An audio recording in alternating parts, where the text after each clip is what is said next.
Uy, shoutout na naman kay Lodi Jacob TV sa Taiwan. So, yung second time na niya, nagustuhan daw nung asawa niya. So, yun. Kasi siya is nasa Taiwan, guys.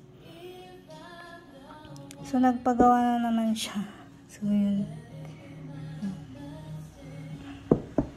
4 AM na kasi. 4 AM na ako natapos kaya mahina yung boses ko.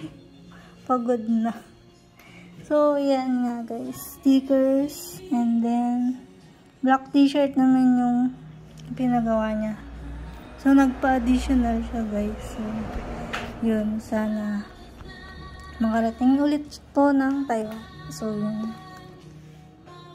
Shout out and thank you sir sa pagtangkilik ng Quiet Prince. So, yun. Pagod na ang Inday. So, yun.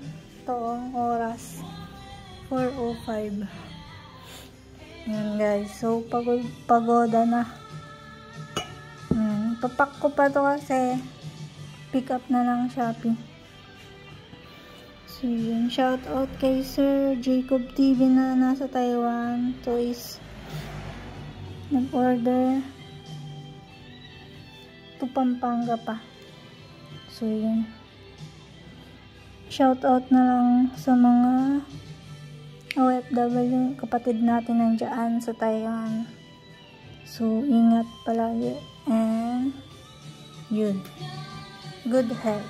Yan. Thanks you.